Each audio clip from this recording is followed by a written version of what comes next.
Os homens falam no consultório, eu não vou procurar o médico porque ele vai achar alguma coisa errada. Se a gente viver até os 100 anos, praticamente 100% dos homens vão ter alguma coisa.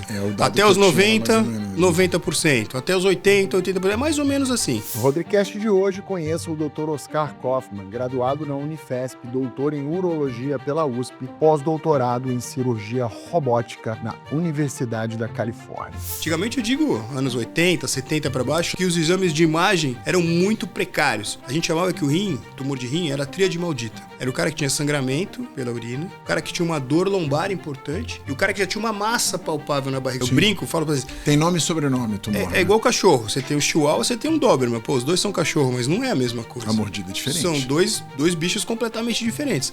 Ele lidera um centro dedicado à performance, saúde e longevidade do homem, com acesso a técnicas de vanguarda como urologia robótica minimamente invasiva. A reposição de testosterona não dá câncer de próstata.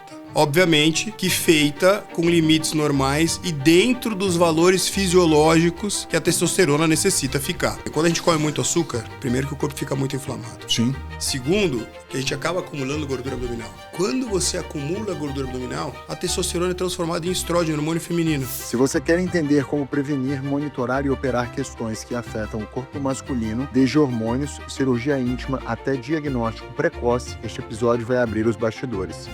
Hoje, menos de 1% dos pacientes que fazem cirurgia robótica tem algum tipo de incontinência no pós-operatório. E o que ele revela no final pode mudar tudo o que você achava sobre saúde do homem. Prepare-se para descobrir o que muitos médicos não falam. Pergunta infame.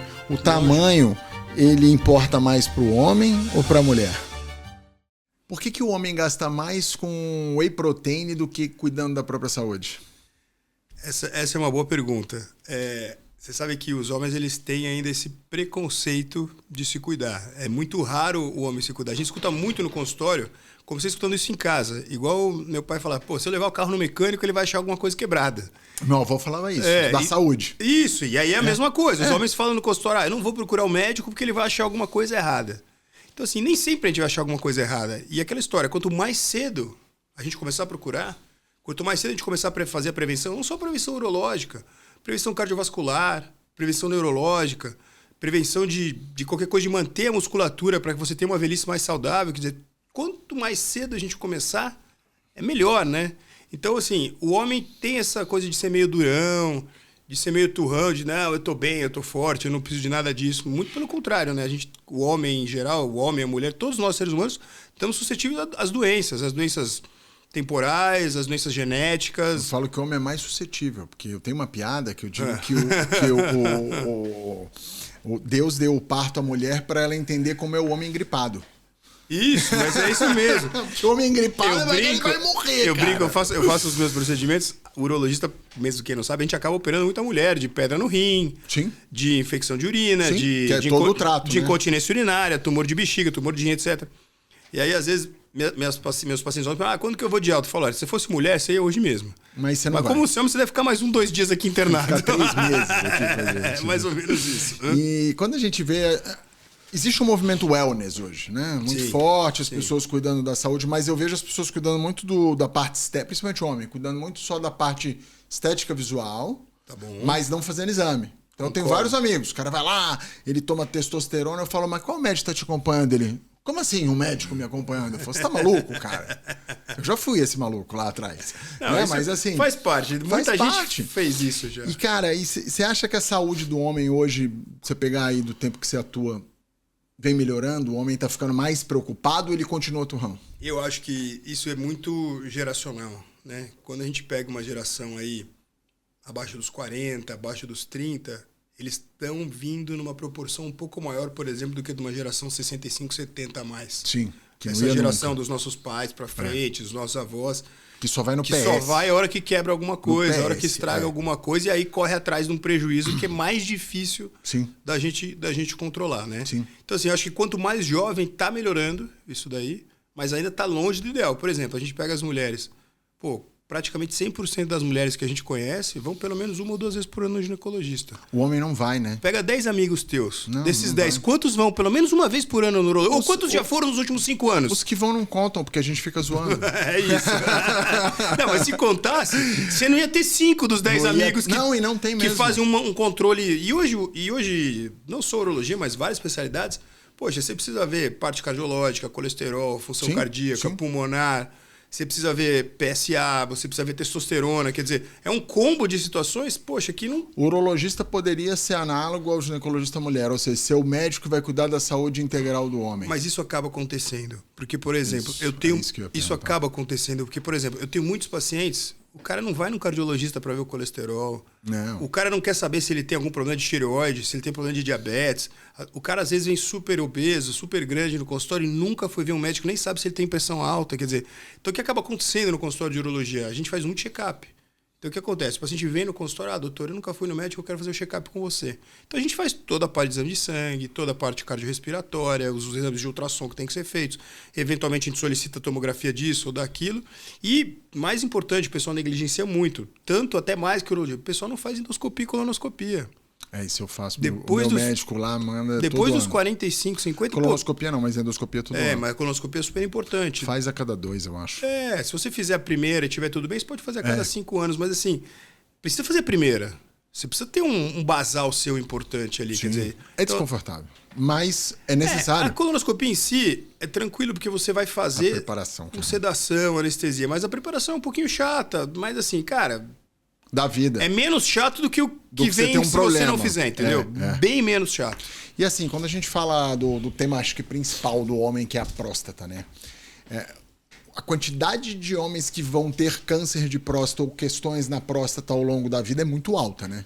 Essa pergunta é excelente. Desde os anos 70, 80, a gente tem estudos feitos em autópsia. Estudos de autópsia que eles estudaram as próstatas dos homens relacionadas em várias décadas. Não é exatamente o mesmo número, bem simples assim. Se a gente viver até os 100 anos, praticamente 100% dos homens vão ter alguma coisa. O dado Até que os eu tinha, 90, mais ou menos. 90%. Até os 80, 80%. É mais ou menos assim. Então vai aumentando muito dos 50 anos para frente. Agora, o que é o negócio? O homem vai ter... Então 100% dos homens vão ter câncer de próstata? Se a gente viver até os 100 anos, sim. 100% dos homens que vão ter câncer de próstata vão morrer de câncer de próstata? Muito pelo contrário. Principalmente se a gente fizer diagnóstico precoce. Sim. Então esse que é o ponto, exatamente daquilo que você está falando. Se o cara vem para se cuidar, se o cara vem mais cedo, se o cara faz uma rotina, poxa, o cara tem rotina para ir na academia, o cara tem rotina para acordar, o cara tem rotina para trabalhar, Faz dieta. O cara vai viajar com o carro tem uma rotina para ver se não vai quebrar na estrada. Pô, por que ele não faz uma rotina para ele mesmo, né? Sim. E quando a gente fala da próstata, né? Você falou a questão homem, quanto mais velho você ficar, maior a incidência. Mais a chance, exatamente. Que idade? Fala-se muito dos 40 anos, mas em que idade o cara tem que começar a se preocupar com isso de verdade? Bom, essa pergunta é muito boa.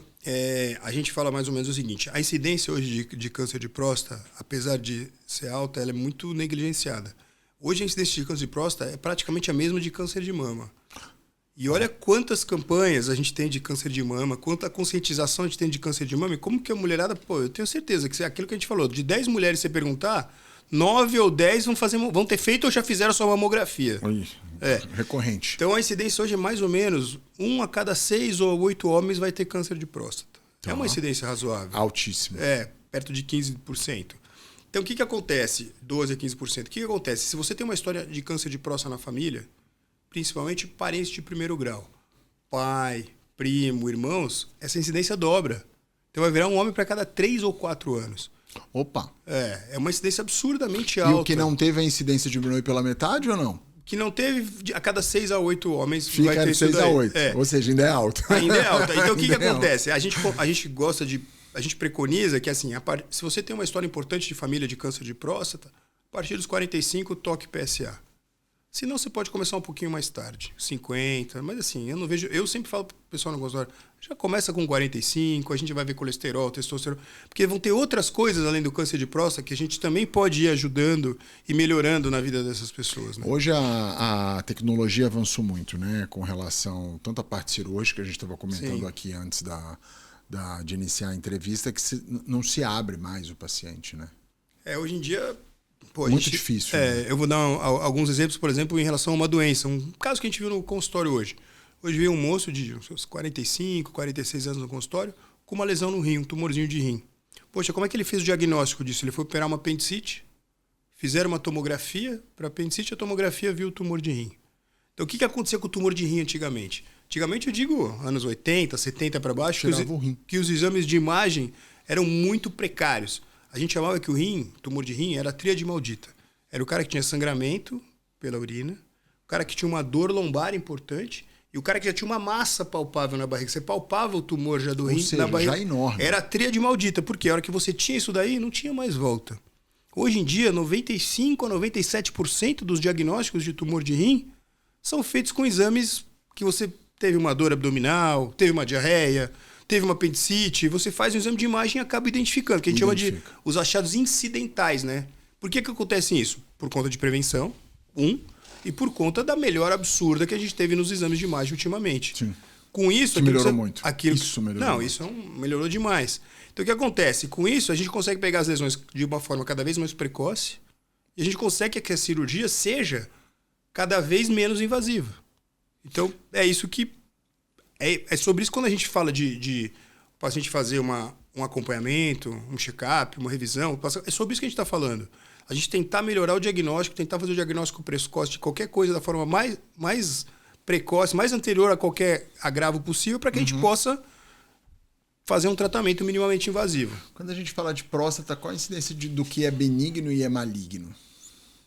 Vamos lá. Hoje, se a gente for ver, a próstata tem basicamente 3 doenças que atingem. Uma que é a prostatite, que basicamente é uma infecção de urina, uma infecção da próstata, uma febre alta, dor para fazer xixi. Toma remédio. É antibiótico e a gente resolve. A gente tem uma doença que é super incidente, até mais do que o câncer de próstata, que é a hiperplasia benigna de próstata. Sim. A gente estava falando sobre isso. Esse é super tranquilo. E esse está dentro daquela estatística que você falou, não? Não, esse é um pouco maior a estatística. É maior. É maior. Tem muito mais hiperplasia de próstata do que câncer de próstata. Sim. Teoricamente, todos nós, a partir dos 40, 45, a nossa próstata vai começar a crescer. Vai começar a crescer. Agora, a questão é, se ela cresce de forma que ela vai comprimir o canal e causar sintomas, sim. Algumas próstatas elas podem crescer de uma forma mais lateral e que não vão comprimir o canal e você vai viver com uma próstata grande e não vai ter problema nenhum. E não vai ter nenhuma evidência de sintoma. Isso, exatamente. Isso, ainda bem que você falou de sintoma, que, por exemplo, hiperplasia de próstata vai dar um sintoma. Vai. Já o câncer de próstata, ele é assintomático. O câncer é assintomático. Ele não tem sintomas. Quando você vier a ter sintomas, aí já é uma fase mais adiantada da doença. E hoje vocês têm lá, assim, ainda se morre de câncer de próstata no Brasil? Sim, ainda se morre de câncer de próstata. Absurdo isso, né? Em algumas situações. Uma, lógico, nem todos os tumores, nem todos os cânceres são iguais. Sim, isso é um fato. A gente tem, óbvio, a gente pode pegar ele numa fase mais avançada, numa fase menos avançada, mas tem algumas lesões mais agressivas. Nem todas as lesões, nem todos os tumores são iguais, né? Eu brinco, falo pra vocês. Tem nome e sobrenome o tumor. É igual cachorro. Você tem o chihuahua, você tem um doberman. Pô, os dois são cachorro, mas não é a mesma coisa. A mordida é diferente. São dois bichos completamente diferentes. Mesma coisa o câncer de próstata. Você tem um mais agressivo, um menos agressivo. Lógico, mais ou menos agressivo, quanto antes a gente pegar, melhor. Mas a gente se morre muito de câncer de próstata numa situação mais grave ainda do que essa, por negligência. Os pacientes, ou que não querem, por pura ignorância, ou pior ainda, os pacientes desse nosso Brasil que não têm acesso. Isso talvez seja mais grave. Eu acho que é mais grave. O preconceito, o cara pelo menos optou, né? Foi uma decisão dele, né? Ele tomou uma decisão que... Agora o que não tem acesso não teve nem o poder da decisão. Nem acesso, nem ao serviço. E, poxa, eu estava comentando, você veio de Brasília e tal. Brasília é uma cidade ótima, grande, mas, poxa, quantas cidades aqui no Brasil o cara não tem nem informação? Não, nem sabe. Que ele precisa fazer algum tipo de check-up, alguma coisa. Acesso, não é? Não tem acesso. Então a gente ainda tem esse... Ao mesmo tempo que aqui em São Paulo, Brasília, as grandes cidades, a gente consegue tratar o câncer de próstata minimamente invasivo com cirurgia robótica, que é o melhor tipo de tratamento para esse tipo de doença hoje. Tem lugares que o pessoal nunca acho que nem ouviu falar disso, né? Não. De câncer de próstata. Nem de robótica, esquece. Nem de robótica. Não sabe nem do início da conversa. Mesmo com essas campanhas de Novembro Azul, você acha que ainda tem muita desinformação? Eu acho que ainda tem muita desinformação e tem muito, como que você falou, muito paciente optando por Isso não é pra mim, eu Não sou vou macho, fazer. eu sou homem, ninguém vai me examinar, A entendeu? gente fala sempre isso brincando, né? É. Mas a gente, às vezes, desacredita que isso acontece na prática. Ainda acontece na prática Isso acontece muito. Não vou muito. fazer, doutor. O cara chega lá pra você e fala, não, Cara, vou eu quero fazer. fazer só o PSA, eu quero só fazer a ressonância. Assim, não é o ideal. Por que não é o ideal? Quando a gente vai falar sobre diagnóstico de câncer de próstata, 60%, 70% dos diagnósticos a gente consegue fazer por alteração do PSA. Sim. 15 a 20% a gente consegue fazer por alteração ao toque. A hora que você junta o PSA com o toque, Aí... a gente eleva essa suspeição para mais de 90%. Sim. Então, a combinação do PSA com o toque, apesar de ter várias discussões hoje em dia se o toque ainda é necessário, se basta fazer a ressonância, etc., a combinação de PSA com toque ainda é uma combinação muito precisa. Principalmente se a gente for fazer campanhas em massa, que você não pode sair fazendo ressonância em todo mundo. Quer dizer, não tem como, o sistema não paga isso tudo. Hoje a gente vê uma incidência muito grande de homens fazendo reposição hormonal e tratamento hormonal. Sim. E existe várias correntes de pensamento e de estudo dentro da medicina, algumas dizendo que isso vai desencadear no câncer de próstata, efetivamente, e outras não.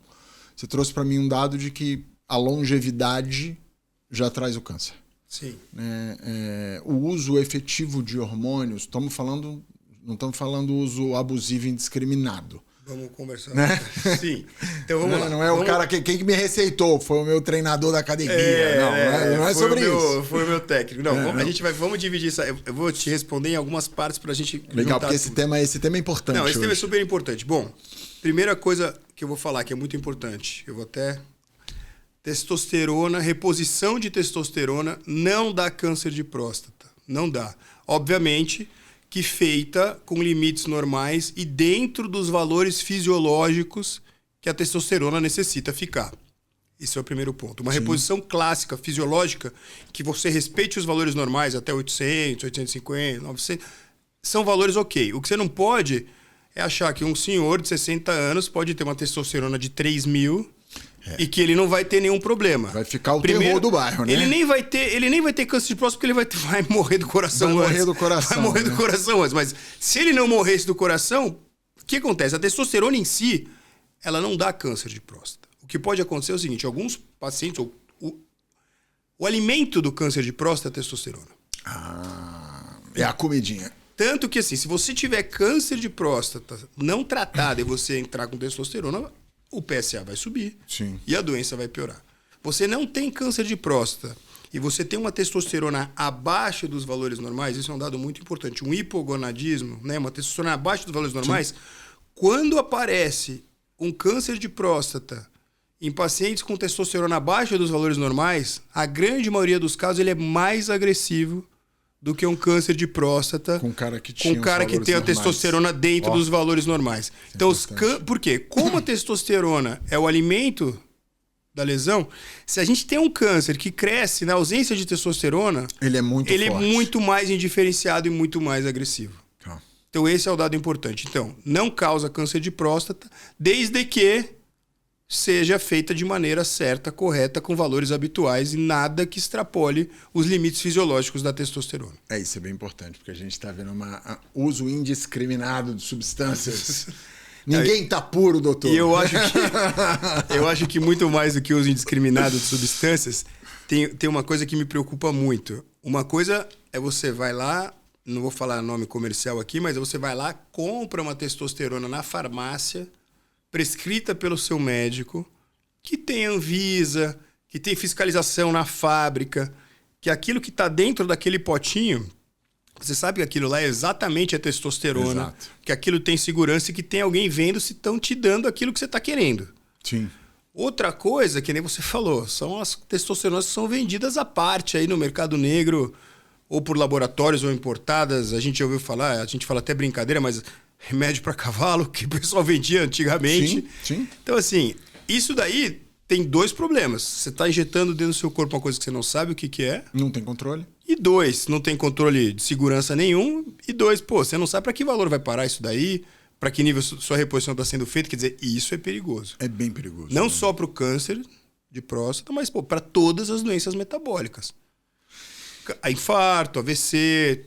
todos os tipos de problemas obstrutivos aí coronários que a gente possa ter. Hoje eu vejo uma galera que é mais nova, vou dizer, abaixo dos 40, já com essa preocupação de reposição de testosterona, mas muito mais para o uso estético. Sim. Né? E aí eu tenho uma outra turma aí, eu tô com 48, eu tô no meio das faixas aí. Eu vejo o pessoal acima de 50 que não toma e que fala, não vou tomar e tal, não sei o quê. E aí eles perguntam pra mim, eu que faço reposição, eu falo, pô, mas aí eu vou... É uma coisa que eles falam, que eu falo, que mito, né?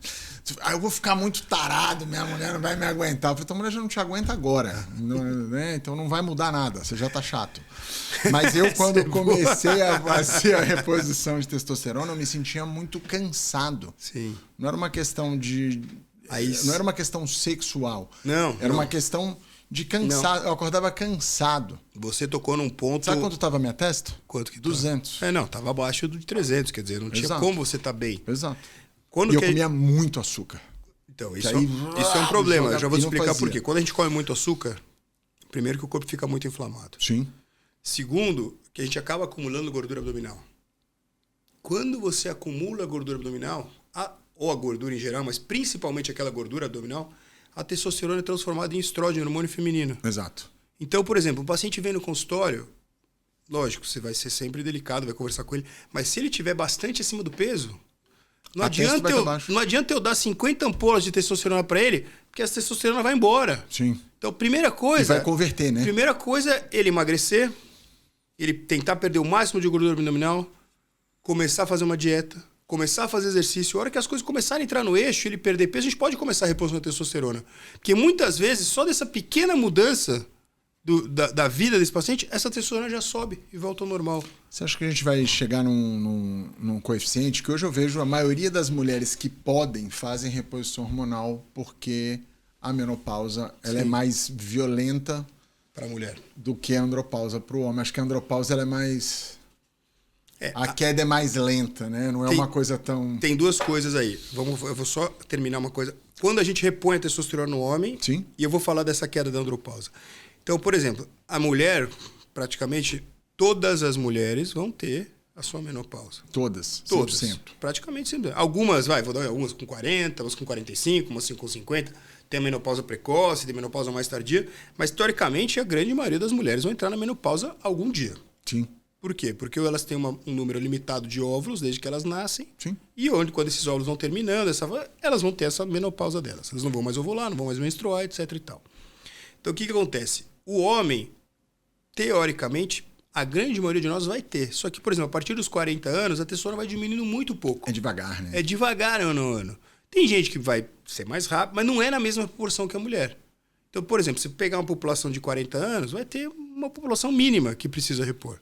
50 anos, um pouco mais, 60 e assim por diante. Sim. Agora, quando que a gente repõe testosterona? Isso é o mais importante, que é o que você falou do uso de indiscriminado, das pessoas que estão usando à torto e direito. Quando que a gente repõe? É um combo, é um binômio. São um exame laboratorial alterado não é e principalmente os sintomas que você tem. Sim. Você já falou para mim o principal deles, é cansaço. Cansado. Você acorda cansado, você tem preguiça de ir no restaurante, você não quer brincar com seu filho, irritado, você fica sempre jogadão, caceta. Você tem sono, você dorme mal, sim, diminui a libido. Sim. Então, assim, é uma sequência... Obviamente, a massa muscular diminui. Então, assim, você tem uma sequência de fatores, a função sexual, a ereção também piora, quer dizer... Então, é um combo de sintomas e exames laboratoriais. Por exemplo, se a gente pegar um paciente de... Vou dar um exemplo bem... Assim, um paciente de 28 anos, com uma testosterona de 800, com queixa sexual. Pô, ele pode ter alguma coisa patológica? Pode. Mas o mais principal é que seja alguma coisa daqui. Então você não pode dar uma testosterona para um menino desse. Sim. Não tem o menor sentido. Não. Então é um combo. Sim. A gente não pode tratar nem o exame, nem só a clínica. Você tem que entender tudo o que está acontecendo com o paciente. Tem que entender o contexto. Ver os antecedentes, você não tem nenhum problema cardiológico, não tem nenhum problema que leva a tipos de trombose das mais diversas. Quer dizer, não é uma receita de bolo, né? Por isso que é aquilo que você falou. Não pode ser o cara da academia que vai prescrever para ele. Exato, não, pelo amor de Deus. Seu treinador não é médico, gente. O melhor treinador que ele seja.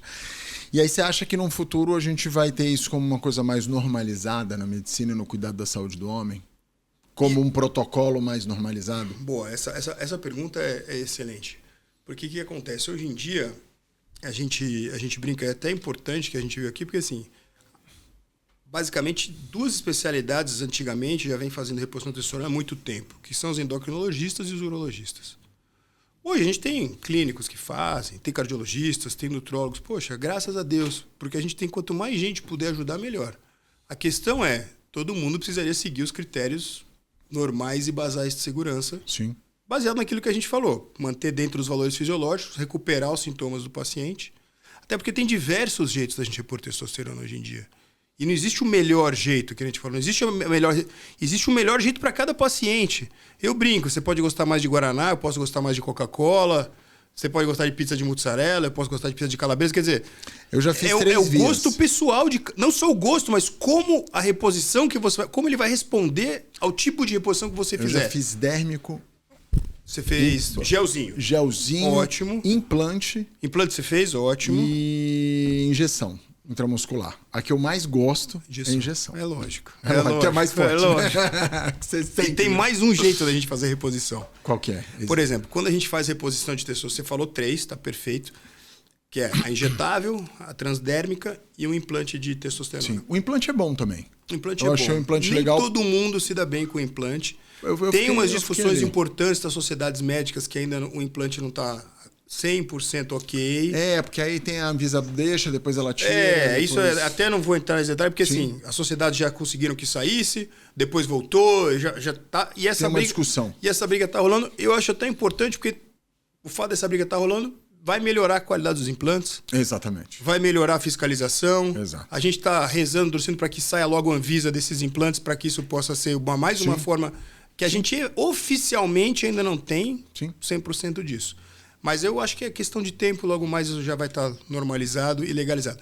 Por exemplo, quando a gente repõe a testosterona, um dos efeitos colaterais que a testosterona pode ter é piorar a qualidade do sêmen. Piorar a qualidade do infertilidade. Que é uma atrofia do testículo? Ou não está relacionado? O que acontece? O testículo é responsável por 90% a 95% da produção de testosterona do corpo humano. Tá bom. Os outros 5%, 10% podem ser produzidos pelas glândulas adrenais. Tá? Mas a grande maioria da nossa testosterona é produzida pelo testículo. O cérebro, a glândula hipófise, manda o estímulo para o testículo para ele produzir testosterona. A hora que você põe testosterona no seu corpo... Desliga. Ele entende que tem testosterona, ele para de mandar o estímulo para o testículo. Então, esse estímulo, esse eixo, ele pode desligar. Com isso, o testículo diminui a produção, não só de testosterona, mas de toda a sua fábrica, que é dos espermatozoides. Então, imagine que a gente tenha, vou dar um exemplo, um menino mais jovem, 35, 40 anos, até um pouco antes, que eventualmente precise fazer uma reposição. A gente usa uma medicação por via oral, que é o clomifeno. Clomifeno, que ela vai estimular o testículo a aumentar a nossa produção de testosterona sem prejudicar a fertilidade. Então, quando a gente tem pacientes que a gente precisa manter a fertilidade, a gente usa um método diferente desses que você falou. Que aí você faz o clomifeno com... Só clomifeno. Só clomifeno? Só clomifeno. Olha só. Clomifeno. Para o cara mais novo, né? O cara mais menos novo. Tóxico também, isso, né? Ao longo do tempo. O que tem uma discussão agora, ainda não tem nenhum paper, é meio extraoficial, mas já tem vários americanos, europeus fazendo, é usar o clomifeno em dia, até isso para pacientes mais velhos, mas que queiram preservar o eixo e eventualmente a fertilidade. É usar o clomifeno em dias alternados ou eventualmente em dias seguidos, se a gente precisar para subir mais a testo, com microdoses semanais de testosterona injetável. Microdose? 50, só que lá nos Estados Unidos, a testosterona vem num potinho, que você consegue dosar o quanto... o bujão, né? O bujão, que a gente não tem aqui no Brasil. Aqui não tem, na farmácia não tem bujão. Aqui é só no não tem farmácia. Então o cara vai ter que pegar ou jogar uma parte fora e ele vai desperdiçar uma boa parte. Sim. Vai custar muito caro. Sim. Então isso no Brasil acaba não sendo feito. Mas é uma outra opção nova que está aparecendo, que nós estamos esperando ver os primeiros papers que vão sair. Eu acho que tem muito a evoluir em cima disso, né? Uma das questões que eu vejo muito do homem, o homem é muito preocupado com a virilidade, com a potência, como um instrumento até de afirmação social. Sim. E aí a gente vê agora uma geração mais nova vindo aí que eu chamo dos meninos sem testo, né? Que o jovem tem aqueles meninos meio molengo, assim. Alimentação, excesso de comida processada, falta de exercício físico, que traz, inclusive, fisicamente, eu não sou médico, mas eu olho, apesar de eu achar que eu estudei no Google, né, que eu sei alguma coisa, como a maioria, né? Hoje deve ser muito difícil ser médico. Cara, com o Google e com o chat tranquilo, GPT, cara, os caras devem encher muito de saco. Tranquilo, não, tem que tirar de letra, isso aí vai fácil. E aí, cara, se você olha, você fala, tá sem testosterona. Porque não tem aquele... Você fala, não tem eu o brinco, brilho. falta o sangue no olho, né? Falta o sangue no olho, exato. Mas aí eu acho que aí também é uma questão muito, não sei, às vezes cultural. Nunca a família dele ou não teve condições, ou não ensinou ele a ter uma dieta mais adequada. Sim. Nunca ensinou que o cara tinha que ter hora para dormir, hora para acordar, ter uma rotina. Nunca estimulou a fazer um esporte, sabe? E tem as pessoas que eventualmente têm um sobrepeso, um cansaço natural. Sim. Que são as que vão precisar de ajuda ainda mais cedo. Exato. Para que a gente possa melhorar o futuro delas, né? Como um todo. Essa geração, não sei como é que ela vai chegar. Eu sei que a minha geração, os caras são preocupados com potência e performance. É tudo aquela briga para saber quem é mais, né? Que eu falo que Isso. quando junta lá no bar, é para ouvir mentira. Né? Que é cada Coleção de mentira. Coleção de mentira. Começa do time. O time do cara é sempre o melhor, ele sempre tá bem no trabalho. Eu tinha amigo que falava, não, prego minha mulher na parede e tal. E a gente era muito amigo deles. Aí um dia a gente contou isso pra ela. Prega nada. A gente dava risada. Era uma piada de todo mundo. Né? Mas eu brinco que quando a gente precisa fazer a reposição da testosterona, a gente acaba que melhora tudo. Melhora o ânimo, melhora a libido, melhora a função sexual. Quer dizer, e hoje tem muita coisa. Pô, hoje, lógico, a ereção, a função sexual da grande maioria dos homens de 50 não vai mais ser igual quando você tinha 20 anos. Sim. Óbvio. Sim. Agora, através de testosterona, reposição com Cialis, perda de peso, era onde eu ia entrar. Exercício, exato. Musculação, pô, a gente pode transformar esses 50 nos 30, 35, entendeu? Você não vai transformar em 18 mais. Não. Mas se você conseguir baixar para uns 30, 35, porra, tá ótimo, tá entendeu? Lindo. Tá maravilhoso. Tá Eu ia te fazer essa pergunta, que o quanto que mudou a qualidade de vida dos homens as medicações anti-impotência que fala? As medicações para disfunção. Para disfunção sexual. Pronto, isso, maravilha. Isso. O que melhorou na vida do homem, você acha? Poxa, a criação... Bom, vamos primeiro só para você... Hoje a Pfizer só não quebrou porque eles colocaram o Viagra no mercado. Isso em 1997, 98. Multibilionário. Lembra, era o Pelé que fazia. A Pfizer estava quase... a Pfizer estava quase quebrado.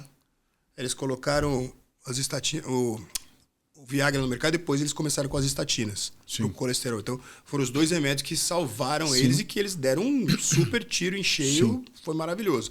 E depois vieram os outros, Cialis, quer dizer, né? Que é o Sildenafila, Tadalafila, tem a Vardenafila. Hoje tem vários primo-irmãos aí que uma pequena mudança de radical na fórmula muda o tipo do remédio. E muda o efeito também, né? De questão de horas. O efeito em relação ao tempo, né? Isso. A gente chama de meia-vida da droga. Quanto tempo demora para a droga perder a meia-vida, que é metade dela, para ela parar de circular e já não tem mais efeito no corpo. Isso varia muito de remédio para remédio. Os remédios praticamente mudaram, porque antes a gente não tinha solução. Antes o paciente entrou nessa parte que não funcionava mais, ou uma injeção prótese. No pênis ou uma prótese peniana. Ou o cara desencanava e vivia essa vida. Monge. E virava monge, virava essa vida. Hoje em dia a gente tem basicamente 2 tipos de remédio para isso, né?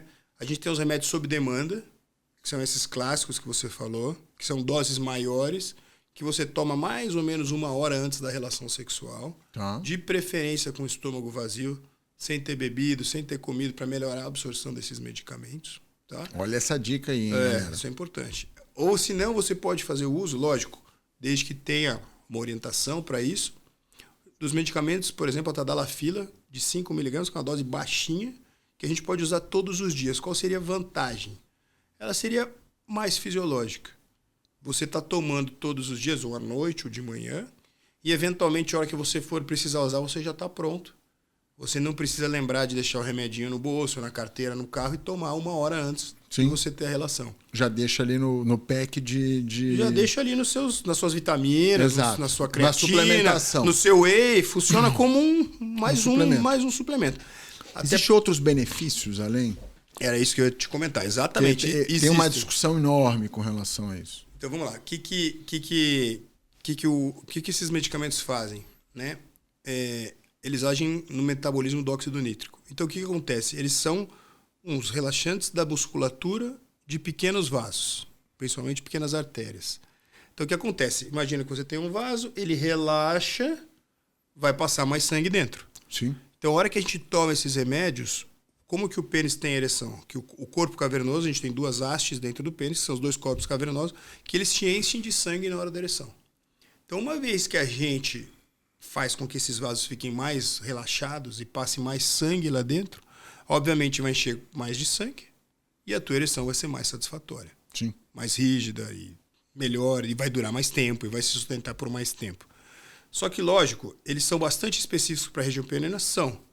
Mas eles não são só específicos para a região peniana. Porque o corpo tem vários Eles estão circulando no corpo inteiro. Então, eles podem ajudar na vasodilatação dos microvasos coronários, das microartérias cerebrais. Então, isso leva... E tem alguns estudos que mostraram que pacientes que faziam uso contínuo de remédio, tadalafila, para ereção, tinham menos eventos cardíacos e eventos cardíacos menos graves do que os pacientes iguaizinhos a eles que não faziam uso. Olha só. Isso vale também para eventos cerebrais, por exemplo, derrame e AVC. Nossa. E já tem alguns estudos, ainda são iniciais, mas que mostram que exatamente pela própria melhora da vascularização e oxigenação dos tecidos, também existe uma certa prevenção em relação à demência e aos tipos de Alzheimer que a gente tem hoje. Então eu brinco. Isso é extremamente importante. É muito importante. Então eu brinco. Esses medicamentos de uso diário, eles não só vão prolongar a meia-vida do teu órgão sexual. Sim. Por exemplo, eu brinco, a mesma coisa. Você vai trocar o óleo do carro, o motor vai durar mais. Sim. Então é mais ou menos a mesma coisa com o pênis, com o corpo cavernoso. Ele vai durar mais tempo quando a gente faz um uso correto desses medicamentos. E você ainda vai ter a proteção cardíaca e a proteção cerebral. Poxa, sabe? Eu brinco, falo que é mais importante que a creatina. Mais importante que o whey protein. Isso é ótimo. Não é?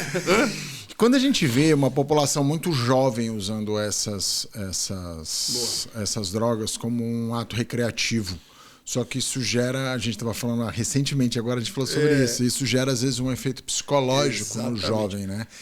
E eu somo a isso, não sei se a gente pode entrar um pouco nesse assunto, hoje a gente vê um surto de dependência de pornografia por muitos homens. E a associação disso com a parte psicológica, o cara gera um problema de impotência grave. Exatamente. O que acontece? Faz sentido isso que eu estou te falando? Faz total sentido. Esses medicamentos todos, diferente das drogas que estão por aí no mercado, drogas que eu digo, drogas ilícitas, eles não causam nenhum tipo de dependência física ou química. Né? É uma dependência... Os medicamentos para ereção, eles podem causar uma dependência psicológica. Muitas vezes o cara, ele vai sair, ou ele está muito tempo sem sair com alguém, ou ele conseguiu sair com aquela gata, com aquela pessoa maravilhosa que ele está esperando há anos, ou ele está com um evento que ele falou, esse aqui eu não posso dar bola fora. O cara vai tomar, independente da idade. Aí a próxima vez ele vai tomar de novo. Aí o dia que ele for sem, ele vai pensar, será que vai dar? Só dele pensar, será que vai dar, será que não vai dar, já não deu. Então aí vai gerar, o que você falou, uma dependência psicológica absurda. E não uma dependência físico-química do medicamento. Sim. Por isso que é aquilo que a gente estava conversando, tem que usar quando precisa, porque senão a gente vai queimar um tempo, vai queimar a largada. Exatamente. Num momento que a gente... E aí você vai criar um problema. Eu brinco que aí vai ficar igual... Sabe aquele artilheiro que o cara tá 5, 6 jogos sem fazer gol, vai sobrar uma bola pra ele na frente do gol sem goleiro, ele vai tirar pra fora. Aí vai causar um problema desse. O cara vai ficar carregando um piano nas costas e para tirar isso daí das costas dele vai ser uma dureza. Então esse uso mais contínuo seria indicado para pessoas com que faixa etária? Provavelmente mais para frente, a partir dos 45, 50 anos. Quando que já tem realmente um declínio quando natural. Começar a mudar um pouquinho, começar a falar assim, cara, a ereção tá boa, mas ela não se sustenta pelo tempo que eu gostaria. Ou eu tenho ereção, mas ela não é tão rígida igual eu gostaria que ela fosse. E assim por diante a gente vai melhorando, né? Conforme a necessidade do paciente. Eu lembro quando era criança, tinha o chiclete. Não sei se você lembra, Chiclete com Banana, a revista. Você lembra? Acho que era o Angeli que era um dos. E tinha um personagem que era o Orgasmo. Ele tinha ejaculação precoce. Esse eu não lembro. Tá? Ele via as mulheres e pá! Morria. Ainda existe isso? Cara, isso existe e isso é muito comum, apesar de tudo. É mesmo. Né? O que a gente chama de ejaculação precoce? Né? A gente chama que é uma ejaculação mais rápida. Uma pedalada caiu a corrente da bicicleta. Tem gente que até antes da relação... Exato, que é o caso da revista. Que nas preliminares o cara pode já ter o seu orgasmo e perder a ereção. Tem gente que durante a relação acontece isso de forma bem rápida. A gente não costuma rotular em tempo, mas assim, geralmente coisa menos de 2, 3 minutos. Sim. E a gente costuma... A definição é mais ou menos isso. Se você consegue ter uma ereção suficiente para que a sua esposa ou sua parceira ou alguém... Chegue ao orgasmo. Chegue ao orgasmo. Lógico. Se ela demorar 1 hora, 1 hora e meia, a culpa também não é sua. Mas é quando é uma coisa muito rápida e que frustra geralmente os dois parceiros. Né? E gera um problema no casal violento. Isso hoje em dia, é que a gente estava falando, a grande maioria dos casos tem muito a ver com a parte de ansiedade, com a parte de preocupação de performance, com toda uma carga que essa pessoa traz por N motivos, né? Muitas vezes o cara estava super bem, ele teve um problema em casa, um problema na família, e ele desenvolve uma ansiedade em relação a isso, ou ele já vem com uma ansiedade desde lá de trás, quando ele era menor. Quer dizer, tem situações que a gente precisa levar em conta. Mas isso, graças a Deus, hoje tem medicamento e a gente consegue tratar isso daí e as pessoas geralmente ficam super bem. Não, legal. Eu lembro que quando eu era novo, jovem, não existia nada disso, né? Sim. A gente veio de uma época, é o que você falou, ou o cara aceitava aquilo, ou ele botava uma prótese, ou ele ia pra injeção. Os medicamentos são muito legais, porque até alguns anos eram remédios que eventualmente o cara tinha que tomar todos os dias e tal. Hoje não, a gente tem remédios que a gente toma que nem os medicamentos para disfunção, sob demanda. O cara toma antes da relação e vai bem. E aí vai embora. E vai tranquilo. A gente está vendo um crescimento muito forte, né, da questão estética. Tá bom. Quando a gente fala de pênis, né? Isso já existia já há mais anos, há mais tempo existe na área ginecológica. Sim. E agora isso está vindo para a área urológica. Pergunta infame. O tamanho, ele importa mais para o homem ou para a mulher? Boa, vamos lá. Vamos falar sobre essa história do tamanho. Sim. Quando a gente pensa na mulher, sim, tem o tamanho da vagina, tá? Nas primeiras porções da vagina, que é logo na entrada, nos primeiros 5 centímetros, no máximo 7 centímetros, a gente tem praticamente a grande maioria da área sensível e estimuladora da vagina. Então, o que mais importa hoje não é tanto o comprimento, isso importa muito mais para o homem, mas muito mais o diâmetro e a grossura para que a gente consiga estimular de forma adequada essa região vaginal da mulher. Tá? Não estou falando que diâmetro é melhor que comprimento, não, mas eu estou falando em relação à fisiologia. Em relação ao sexo homem e mulher. E outra, cada mulher, tem mulher com vaginas mais longas, menos longas, sim, com diâmetros maiores, menores, isso depende de cada uma. Então, e mesma coisa os pênis masculinos. Mas assim, o homem ele é muito mais preocupado com o tamanho do que a mulher, geralmente, concorda? Sim.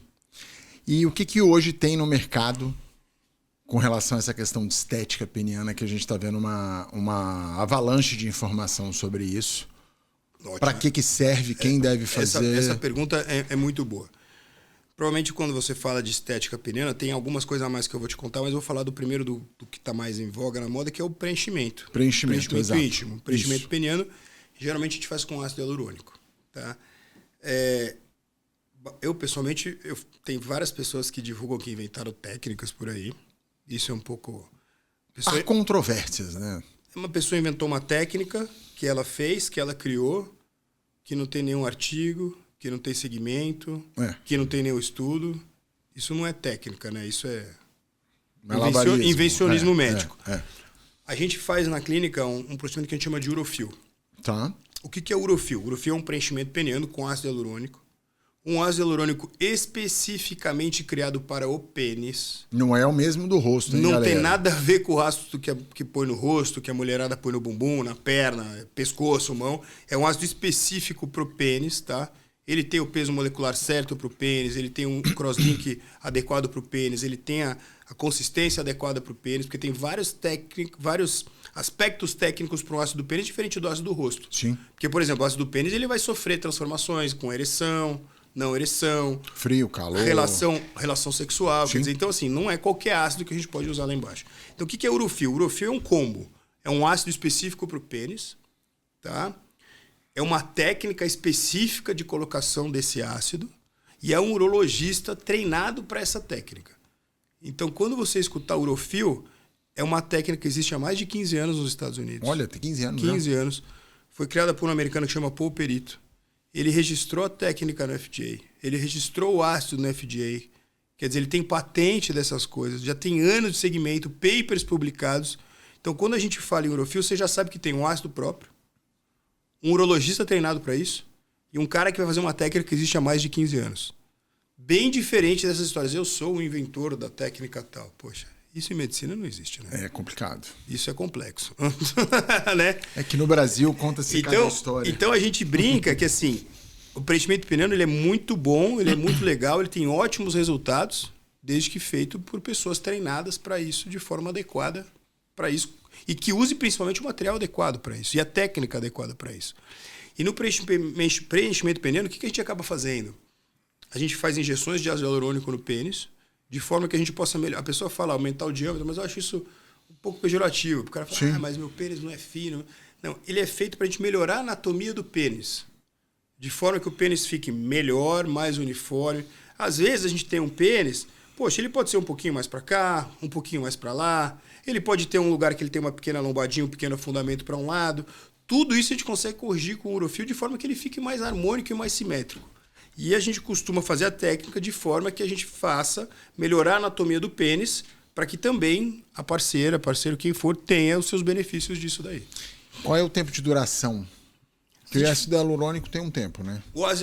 Quanto tempo dura? Tá. Achei que você queria saber quanto tempo dura o procedimento. Mas o ácido hialurônico... Pode falar também do procedimento. Tá. Não, o ácido hialurônico vai durar geralmente, em média, entre 1 ano e 1 ano e meio. Tá muito similar com o rosto. E cada pessoa vai depender de várias coisas. O quanto que a pessoa vai usar, a absorção de cada pessoa é diferente, né?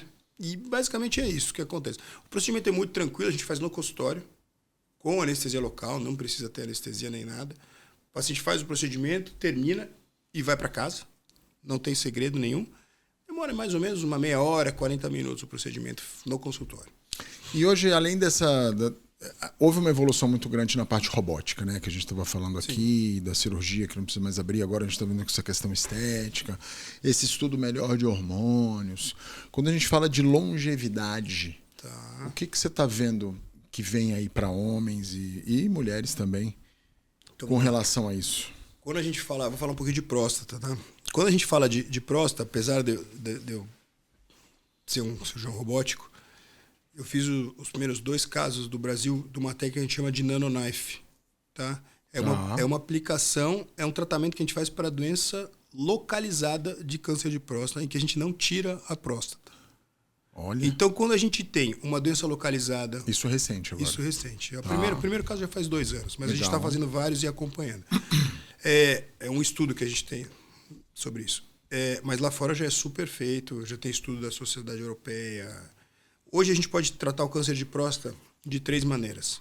Ou a gente pode fazer radioterapia, sim, a gente pode fazer a cirurgia, ou a gente pode fazer a cirurgia robótica, lógico, ou a gente pode fazer um tratamento localizado quando a gente tem uma doença localizada. O que é isso? Quando a gente tem certeza que só tem um nódulo, só tem uma lesão. Onde ele está? Dentro da próstata, uma lesão pequena, tá? Que não seja nem perto da uretra, nem perto do reto, e longe dos nervos da ereção. Então, assim, é uma situação muito específica, que não são todos os pacientes que se beneficiam disso. E a gente consegue colocar algumas agulhas, passar uma corrente elétrica por ali e destruir só essa lesão. Olha só. E aí o paciente continua potente, continua continente, continua ejaculando. A cirurgia, existe isso é um mito, né? De que 100% das pessoas que fazem a cirurgia de próstata perdem a ereção. Não, isso é um mito. Isso é mito. Tá. Né? O que acontece? Por isso que a gente usa tanto robô hoje nessa cirurgia. Quais são as grandes vantagens da cirurgia robótica para o câncer de próstata?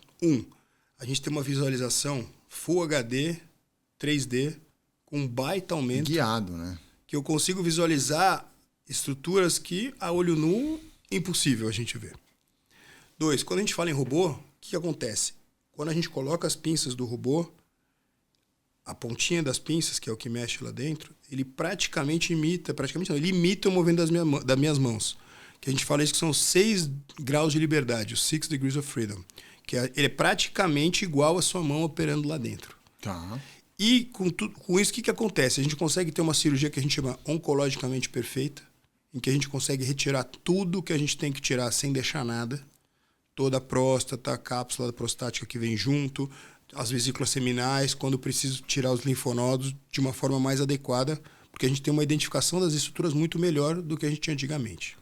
Mais do que isso, segundo tempo muito importante da cirurgia, que tenha uma ótima preservação da uretra e do esfíncter para que a continência seja preservada.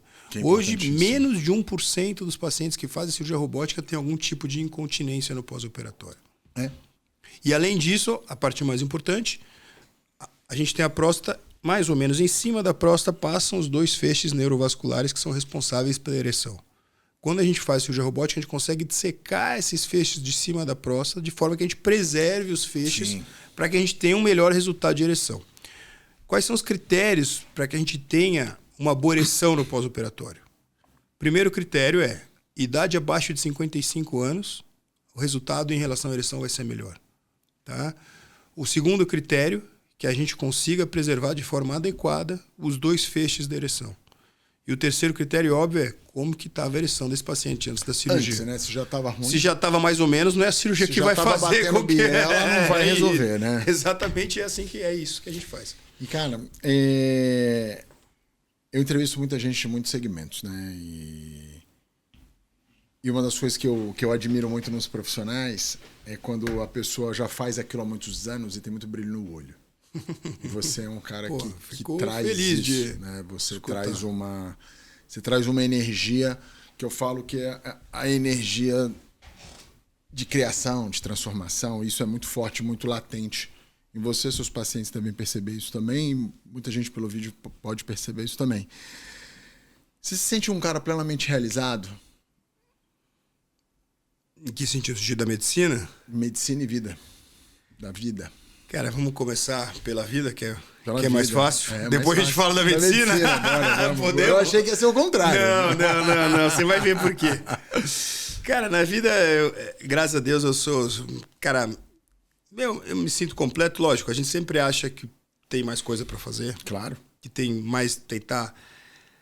Eu vou falar um pouquinho, mas eu não posso reclamar. Eu tenho uma esposa, sou muito feliz com ela me complementa 100%, ela me ajuda 1.000.000% em tudo que eu faço. Apesar dela não ser médica, ela é de uma área muito parecida, ela é arquiteta, mas ela é especialista só em hospitais. Olha só, ela só faz hospital. Legal. Então, não é que a gente discute medicina, mas a gente discute gestão, a gente discute coisas em casa. Mas independente disso, ela me ajuda muito na minha vida pessoal, na minha vida profissional. Poxa, eu tenho os meus 4 filhos, quer dizer, eu sou um cara muito... Ainda tenho meus pais vivos, quer dizer... Então eu sou um cara dessa parte familiar. Lógico, você sempre quer... Sempre quer algo a mais. Alguma coisa a mais. O querer do homem só acaba na morte. É isso, né? A gente não pode parar nunca, senão você cai da bicicleta, né? Exato. Cara, e da parte da medicina, eu vou te falar, eu sou um cara bastante satisfeito. Nunca 100% satisfeito. Sim. Porque eu acho que eu consegui... estudar na faculdade que eu queria, eu consegui fazer a residência que eu queria, eu consegui me especializar no que eu queria, eu consegui chegar na minha profissão num local onde eu queria estar, que eu queria trabalhar, eu consegui atingir um reconhecimento que eu sempre quis, mas você sempre acha que você pode fazer mais, né? E não, assim, não só pelos meus doentes do consultório, mas assim, a gente estava falando da parte do terceiro setor, né? Sim. Pô, isso é uma coisa que, se Deus quiser, agora que a vida está muito corrida ainda, talvez mais velho um pouco, né? Talvez é o que você falou, investir em alguma área do terceiro setor que a gente possa oferecer isso para uma população que não tem acesso a tudo isso que a gente tem. E eu acho que a pessoa que falar que ela é 100% já feita, o médico que tá parado, ele não... Você não pode estar parado nunca na medicina. É porque evolui o tempo todo. Então você nunca pode estar... confortável naquele momento que você está vivendo, sabe? Você tem que sempre ir atrás das coisas novas, não só para você, porque senão você não vai estar oferecendo o melhor para uma pessoa que está confiando 100% em você. Sim. E isso para mim é uma coisa que me incomodaria muito. Eu saber que, sei lá, se o cara jogar com a camisa XPTO, ele vai jogar melhor do que se ele jogar sem camisa e eu não tô podendo oferecer essa camisa para ele jogar. É um exemplo, assim, genérico, mas assim, que me incomodaria muito como médico. Então, eu acho que um médico que fala que ele está 100% satisfeito com aquilo, eu posso dizer que eu estou muito satisfeito. Mas você nunca está 100%. Sim. Porque senão você não vai... Você tem que ser inquieto na medicina. Eu falo que a fome não pode parar nunca. É isso. Né? Acho que não só na medicina, né? Praticamente todas as profissões na vida. Mesmo se bem você é um cara que fica alimentado... muito parado, você vira um... Sei lá. Deixa isso para quando a gente tiver 80 a mais, que a gente vai querer ficar tranquilo. Um pouco mais. Ó ventinha. Que a gente vai querer, vai ficar tranquilo. Né? Vai chegar uma hora que vai ser assim. Vai. Mas acho que a gente ainda tá muito cedo pra bater esse martelo aí. Você falou uma questão importante, que é você poder distribuir mais conhecimento. Você acha que o uso de rede social pelos médicos, ele tem sido uma boa ferramenta de comunicação e de dispersar conhecimento? Ou as pessoas estão usando mais em benefício próprio para dizer eu sou o super-homem? Essa pergunta é excelente. Uma pergunta difícil. Você colocou o dedo na ferida. Sim. Pode ser que eu arrume muitos fãs, talvez muitos haters com a resposta que eu vou te dar. Tem que ter os dois. Eu, como especialista do acima... Tem que ter um equilíbrio. Eu falo que se você só tem fã, se você não tem hater, você está fazendo uma coisa errada. Concordo. Até porque ninguém gosta de bater em cachorro morto, né? Exato. Então, o que acontece? Eu acho assim... Cara, como tudo na vida, tem muita gente boa, só que tem muito mais gente que não é tão boa. Sim. Eu sempre fui, eu te falei, eu sempre fui um médico muito raiz na minha formação e tudo. Tanto que eu me considero, as meninas estão me ajudando agora, eu me considero um calouro, um novato nessa parte de rede social. Uma das coisas que eu acho importante, é isso que elas trazem para mim e a minha conversa com elas, eu quero mostrar seriedade, robustez. Eu não estou preocupado se eu vou ter 1.000, 2.000, 50.000 ou 3 milhões de seguidores. É o que você falou. Você tem que passar uma informação concreta, uma informação que ajude as pessoas e aquilo que a gente estava falando. É um jeito de você ajudar as pessoas. Porque às vezes uma pessoa não tem como chegar na gente, mas ele escutou alguma coisa que você falou, porra, isso vai ajudar a vida do cara lá na frente. Né? Agora, se você falou uma coisa errada... planta bananeira 52 vezes por dia que você não vai ter AVC. Vai, pelo amor de Deus, ninguém... É só uma brincadeira isso. É só uma brincadeira isso. E isso é uma mentira. Quer dizer, você tá vendendo uma coisa pra uma pessoa que, porra, tu não tá ajudando ninguém. Você só tá pensando no seu benefício próprio, né? Então eu acho isso importante. E hoje a gente brinca, até eu acho que o Davi Wip deu uma declaração dessa esses dias no jornal. Tem muito médico achando que vai terminar a faculdade e fazer residência de Instagram. Tem. E a residência dele vai ser rede social. O cara não vai se especializar em nada e vai tentar vender um peixe para alguém.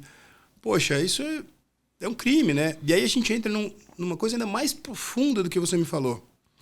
Quando eu entrei na medicina em 96, na faculdade, a gente tinha acho que 80 ou 90 e poucas escolas de medicina no Brasil. Hoje são mais de 300. Sim. A gente tem muito. A gente tem mais escolas. Acho que a gente só não tem mais escola de medicina que a Índia e que a China. Olha só. Então, mais que os Estados Unidos? Mais que nos Estados Unidos. Olha só. Então, o que acontece? Cara, é impossível você formar 300 e poucas faculdades só gente boa. Muito pelo contrário. Sim. Né? Então, uma vez que você aumenta muito a oferta de alguma coisa, obviamente a qualidade diminui.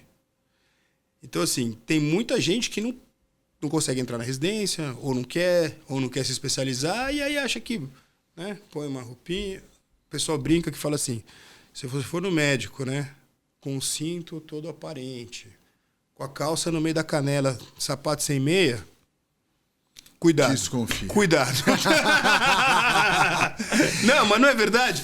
Eu sou um especialista do tema, né? Mas assim, que nem eu falei, eu sou um calouro nessa área. De ajudar pessoas. Eu tô brincando desse estereótipo, mas deve ter muita gente assim que é muito boa. Mas assim, a grande maioria são pessoas que estão tentando vender alguma coisa que eles nem têm substrato para vender isso. Era onde que eu ia entrar aqui. Como um especialista do tema, e eu ajudo empresas e empresários a construir a sua comunicação,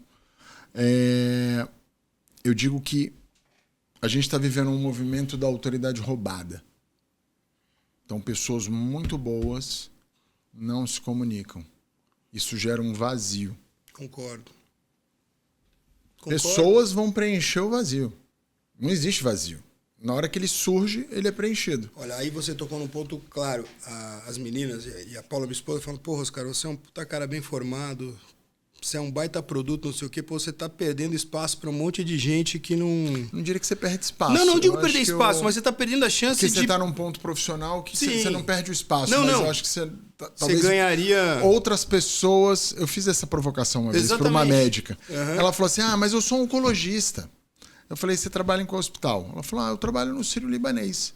Eu falei, qual o percentual da população brasileira que tem acesso a você? Aí ela me olhou assim.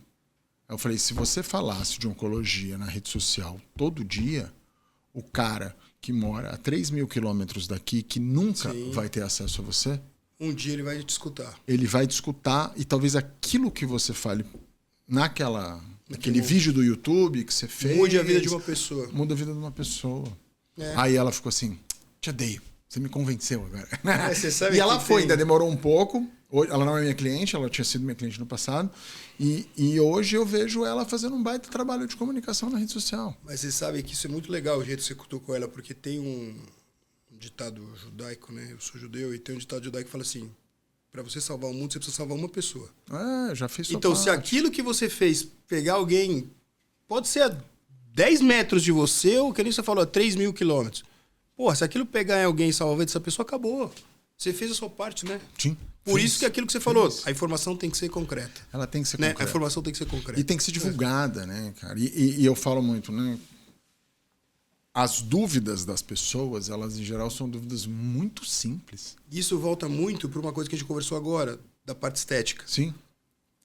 Eu inventei a técnica X, eu inventei a técnica Z, eu inventei aquilo. Cara, é um espaço vazio que foi ocupado. Eu fui exatamente na fonte. Onde o cara inventou, eu aprendi com ele. Fiquei lá um tempo. Hoje, lá no meu consultório, na clínica, a gente tem 2 clínicas aqui. Uma em São Paulo e uma em Porto Alegre, acho. Que são as únicas clínicas do Brasil que ele vem para cá para a gente ensinar outros médicos na minha clínica. Só.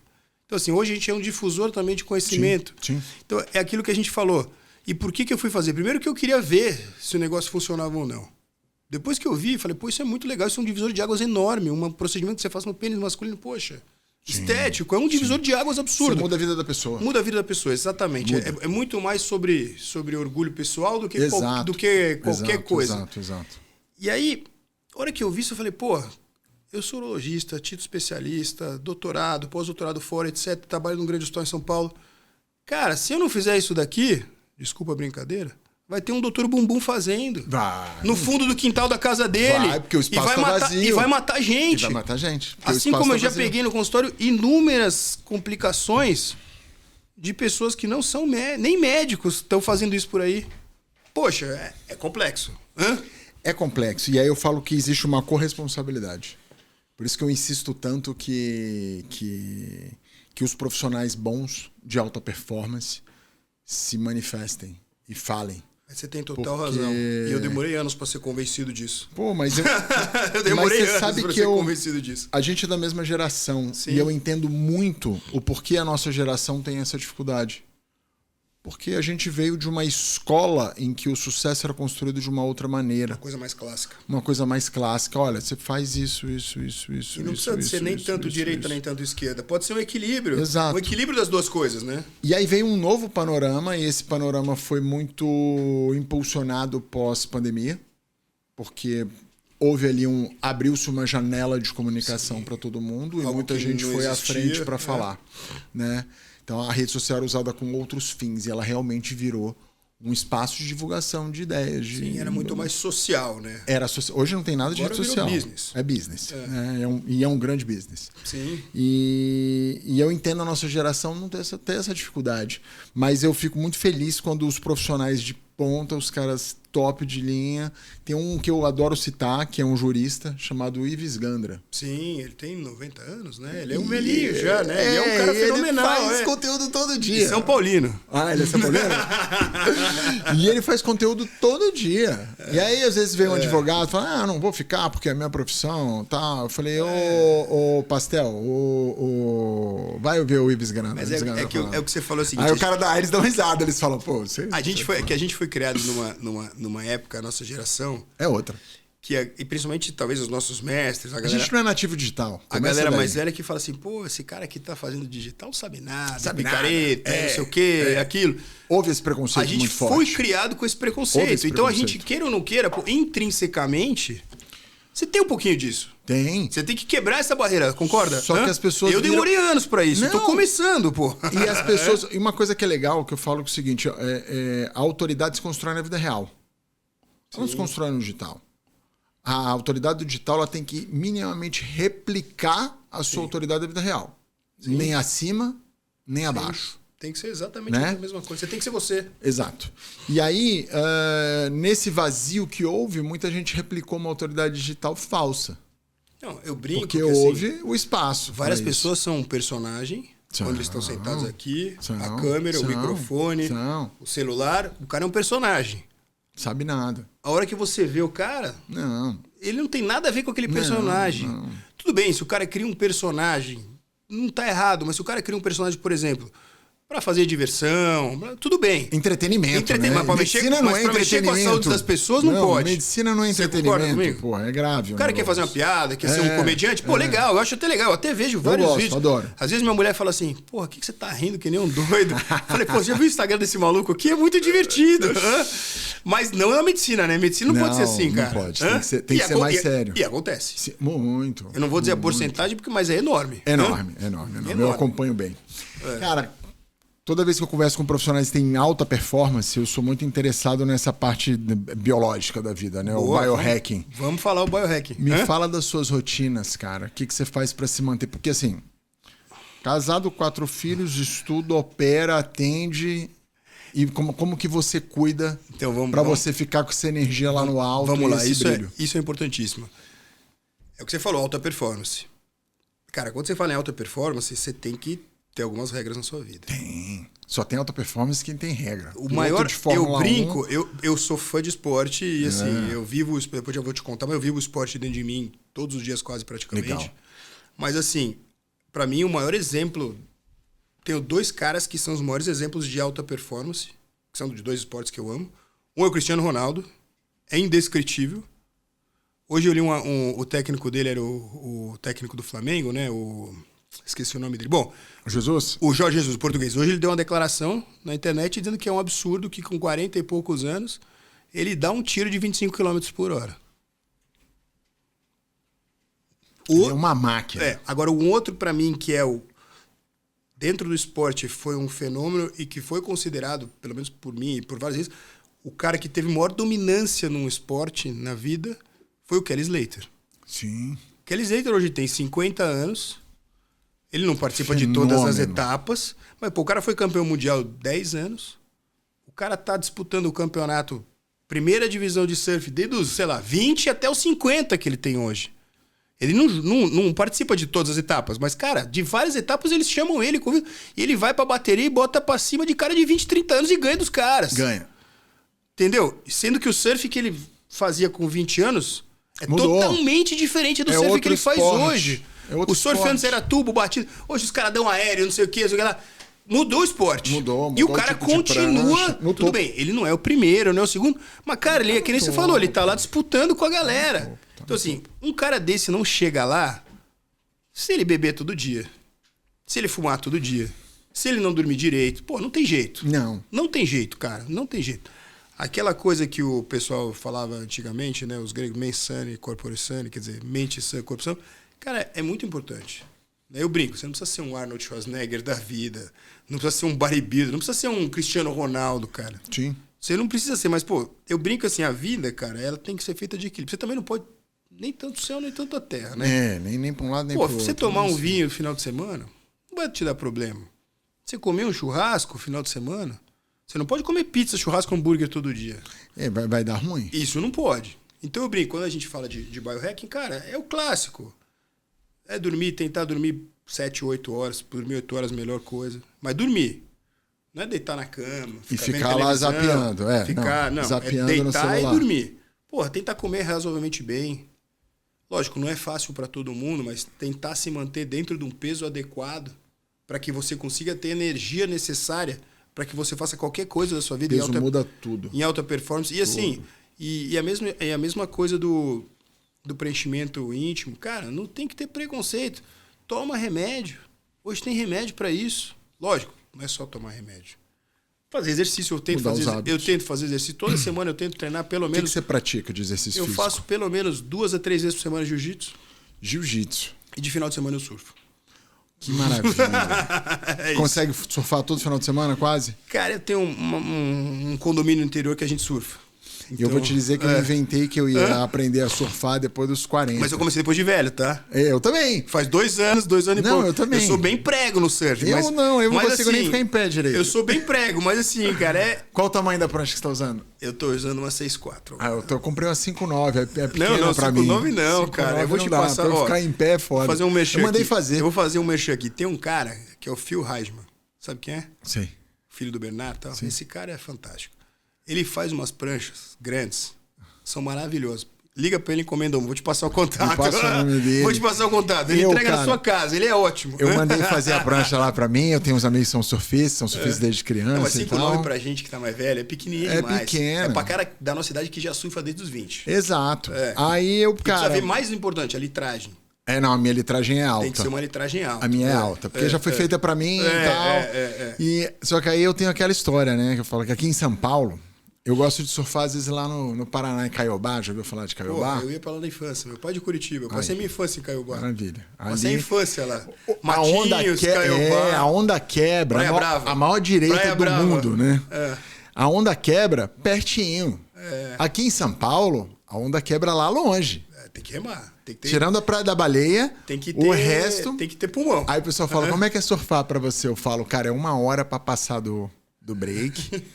Aí eu tenho que descansar meia hora. Posso falar? Essa é a vantagem da piscina de onda. A gente vai marcar, eu vou te levar no final de semana. Não. Na piscina de onda é outra história. Mas você sabe que na piscina de onda cansa muito mais do Por que quê? no mar. Você pega mais onda. Desce, rema, desce. Em 1 hora você pega 10, 12, 15 ondas. Não, você não faz isso no mar. Você sai...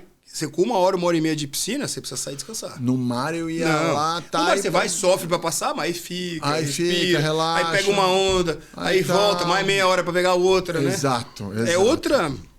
E a luta? O que a luta te ensinou, cara? Cara, isso é uma coisa muito legal. Se você assistiu o meu mestre, que é o Fábio Gurgel, ele é um cara que nem a gente. Até se ele ia ser legal. Ele é um cara que nem a gente, ama o que faz, sangue no olho. Me passa contato dele. Ele criou a nossa academia que chama Aliança, que hoje é a academia com a maior franquia de jiu-jitsu no mundo inteiro. Nem sei quantas ele tem. Nossa academia é 11, 12 vezes campeã mundial. Que legal. E assim, cara, a luta te ensina uma coisa muito legal, cara. Quando a gente vai lá na academia, tem de tudo. De tudo que eu digo assim, gente de todas as classes sociais. Crença, tipo... Gordo, magro, forte, alto, baixinho, velho, criança, adulto, mulher. Todo mundo misturado. Cara, a hora que você bota o kimono e você vai pra dentro do tatame, acabou. É todo mundo igual. Todo mundo igual. Você pode apanhar no menino de 15, pode apanhar num velhinho de 70, pode pegar uma... E acontece. Acontece raramente, mas acontece Raramente, muito. todos Mas os acontece treinos, muito. Todos os dias. Pode pegar um moleque de 16, 17 anos que o cara vai acabar Vai com você. desmerilhar, Então, assim, cara, a luta mostra 2 coisas, né? Principalmente uma coisa que a gente aprende muito, que o Fábio fala muito. É você aprender ter conforto no desconforto. A hora que você aprende a ter conforto no desconforto, cara, você tira qualquer coisa da sua vida da frente. Sim. Qualquer coisa da sua vida sai da frente. Te ensina humildade, te ensina a respeitar o outro, sabe? Te ensina a ser educado com o outro. A gente fala assim, cara, é aquela história, diamante só é feito na pressão. Não tem nada mais pressão do que um cara amassando sua cabeça no jiu-jitsu. Não, jiu-jitsu não existe mais pressão do que isso. Não existe mais pressão do que isso. Não tem. Um cara de 150 quilos deitado em cima de você. Não tem pressão maior do que essa. Não tem, se você sobrevive ali, cara, você fica lá, respira. Você que tá dentro do tatame, sempre, né? De fora, eu tenho visto muita gente de 40 anos que nunca lutou jiu-jitsu indo lutar jiu-jitsu. Muito legal isso. E aí... Eu comecei tarde também. Hoje eu tenho 47, comecei com 37, 38, faz uns 10 anos. 10 anos. E eu sempre brinco com eles. Eu falo, só cai de moto quem anda. Os caras falam, vamos fazer jiu-jitsu. Eu falo, não, vamos me contundir. Não, cara, não é assim. Eu brinco, eu sempre gostei muito. Eu sempre quis perguntar pra alguém. Eu sempre gostei muito de futebol. Porque o cara novinho, o cara que entrou agora com 40 anos, ele tá empolgado. Mas aí, por isso que é legal, assim, o jiu-jitsu é a mesma coisa, cara. O legal é você procurar. Hoje tem várias. Sim. Não só a academia que eu treino, mas uma academia, de alguém renomado, que tem um método adequado de ensino. Sim. Que as aulas sejam divididas em iniciante, intermediário e avançado. Senão por idade. Porque você vai estar sempre com alguém mais ou menos da tua idade, da tua força, do teu peso, do teu nível. E eu brinco assim, eu sempre joguei muito futebol, sempre adorei jogar futebol. Futebol era meu esporte número 1, até meus 35. Puta, eu nunca fui boleiro, nunca soube jogar só que, bola, meu irmão, cara. não dá mais pra jogar futebol. Futebol é o da contusão. É o que mais machuca. É o joelho. Eu tenho Todo mundo é operado. O joelho, assim, eu tenho um grande amigo operado. que ele foi dar uma cabeçada outro dia, caiu, pô, estourou o ombro em 3 pedaços. Entendeu? Então, assim, eu brinco, cara, o que eu me machuco no jiu-jitsu não é 1/100º do que eu me machucaria jogando futebol. E você não machuca no jiu-jitsu, por quê? Quem é o cara que... De novo, aquilo que a luta te ensina. Quem é o cara que machuca no jiu-jitsu? O cara que tem o ego. Que não dá 3 tapinhas. Exatamente. A hora que você vê que o cara pegou, tá bom, ó. Vamos começar de novo, vamos embora, entendeu? Então, assim, também te ensina a lidar bem com o seu ego. Cara, isso é muito importante. Tanto que o que você falou, hoje você tem um monte de cara mais velho, empresário, pô, pensador, filósofo, um monte de gente. Todo mundo indo pra lá pra... Até o Zuckerberg foi pro jiu-jitsu. E o jiu-jitsu é brasileiro, né? Nasceu aqui. É japonês, mas a gente que botou pra frente, né? A gente que botou pra frente. O BJJ, né? Brasília Jiu-Jitsu foi pro mundo todo, né? Exatamente. Eu lembro quando começou o MMA. Queria agradecer demais a sua presença aqui. A entrevista foi incrível. Foi ótimo. Eu que quero agradeço que você venha mais vezes aí, porque esse tema... a gente fala muito de saúde e eu vejo muito pouca gente falando da saúde do homem, né? E pelas coisas todas que a gente trouxe aqui. Queria que você deixasse uma mensagem final para quem vai assistir esse episódio aí, chegou até o final conosco aqui. Bom, se você, graças a Deus, teve o prazer e a paciência de chegar até o final aqui com a gente, independente se você for um homem que estiver assistindo, ou se for uma esposa, uma filha, uma irmã, uma mãe, o recado é que hoje o urologista ainda é o principal médico da saúde do homem, não só porque a gente cuida da parte da próstata, da parte de reposição hormonal, mas muitas vezes o urologista é o único médico que alguns homens vão ou têm a chance de ir. Então, para vocês tentarem conversar, ajudar, conscientizar e acabar com esse preconceito bobo de vou no urologista, pô, isso é uma besteira, entendeu? Por muito preconceito, eu já vi muito paciente que podia ter sido curado. Sim. Então, isso é uma grande bobagem e eu acho que a grande mensagem é essa. As pessoas têm que perder o preconceito de ir no urologista, encarar isso como uma forma normal, como uma mulher vai no ginecologista, como você vai no seu dentista, cara, como você vai cortar o seu cabelo a cada 3 meses, 2 meses, essas coisas básicas. Isso faz parte da vida, da nossa vida, né? A prevenção pode salvar a vida da pessoa. Pode não, com certeza, né? Com certeza. Mais uma vez, muito obrigado. Imagina, eu que agradeço. Foi ótimo ter você aqui com a gente. Foi muito boa a conversa, obrigado. Obrigado. E agradeço a vocês pela audiência e aguardem os próximos episódios do Rodricast.